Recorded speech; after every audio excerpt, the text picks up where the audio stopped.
সিলেটের ভোলাগঞ্জ সাদা পাথরের বুকে দাঁড়িয়ে আছে এক অপূর্ব সুন্দর মসজিদ। চারপাশে সাদা পাথর, স্বচ্ছ পানির ধারা আর সবুজ পাহাড়।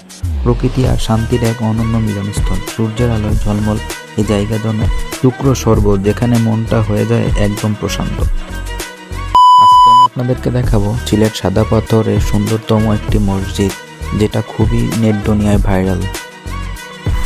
এবং সাথে সাথে দেখাবো সিলেট সাদা পাথরের সৌন্দর্য এবং সৌন্দর্যমণ্ডিত পাহাড়, এবং মাঝে বয়ে চলেছে সুন্দর জলরাশি, যা দেখলে মন একদম প্রশান্ত হয়ে যায়।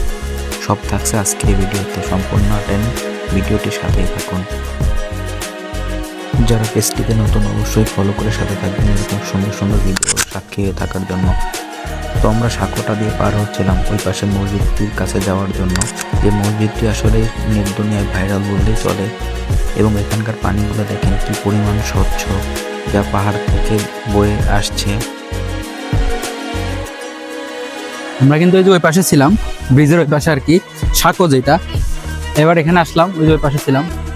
এবারে যে এত সাঁকো দিয়েছিলাম, এবং এখানে যেই ভাইরাল মসজিদটা আছে মসজিদের কাছে আসলাম। আর ওই যে ওটা ইন্ডিয়া দেখা যায়, তো ওই মসজিদের কাছে আরো যাবো। আসো ইমরান, আসো আমরা যাই। আসলে এই জায়গাটা যতবারই দেখা হবে তাও মানে মন ভরার মতো না, তৃপ্তি হওয়ার মতো না বিষয়টা, না?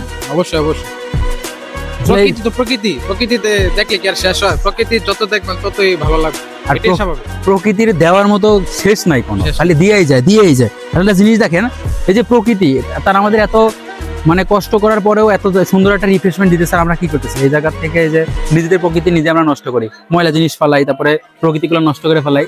এখানে আসলে একটা জিনিস দেখলাম, এই যে এখানে যারা আসছে তাদের যে একটা উৎফুল্লতা, তাদের ভিতরে যে একটা আনন্দ, এটা কিন্তু কোটি কোটি টাকা দিয়েও সম্ভব না কেনা। তাদের ভিতরে যে একটা আত্মতৃপ্তি, আসলে আমারও খুব ভালো লাগছে জায়গাটা, খুব সুন্দর। আসলে এটা দেওয়া হয় যে পানি যখন হয় এখানে তখন পানি কম, অন্য সময় পানি বোঝা হয়ে যায়, তখন যাতে এই পাড়টা ভাঙে না যায় এই জন্য দেওয়া, যাতে মসজিদও যেহেতু আছে সেজন্য এই বস্তাগুলো দেওয়া।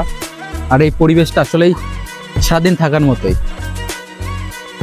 দেখেন ওরও কিন্তু বাসা এখানে, তারপরে ও যে পরিমাণ আত্মতৃপ্তি নিয়ে ঘুরতেছে। আর আমরা তো বুঝেন, আমরা আসছি সেই কত দূর থেকে, 600 কিলো দূর থেকে।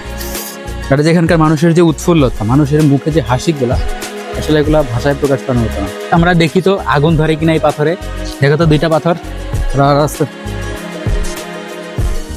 ধরে না, কিন্তু প্রচুর শক্ত। আমরা এই মসজিদের ওখানে যাই, যা দেখি ওই জায়গা থেকে কেমন লাগে। এই যে একটা গ্রুপ আসছে, ফ্রেন্ড সার্কেল, এরা যে মজা করতেছে দেখেন। এখন ছবি ওঠায়, একজন গায়ে পানি দেয়, একজন মজা করে। আর একটি ইন্টারেস্টিং বিষয় আপনাদের সাথে শেয়ার করি। আর এই মসজিদটি সম্পূর্ণ নির্মাণ হয়েছে কিন্তু দর্শনার্থীদের দানের টাকায়।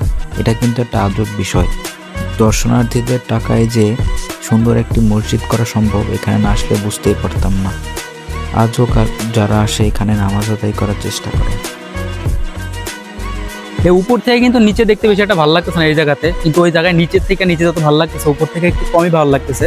তবে ওখান থেকে আবার এই জায়গাটা খুব ভালো লাগে। এই যে সেই মসজিদটা, সেই মসজিদটা অনেক ভিডিওতে দেখছি।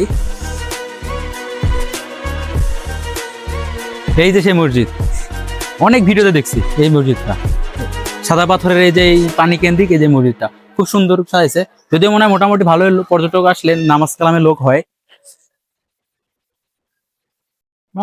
ওটা কিন্তু ইন্ডিয়া, বাংলাদেশ পতাকা ওই পাশেই, তাই না? View point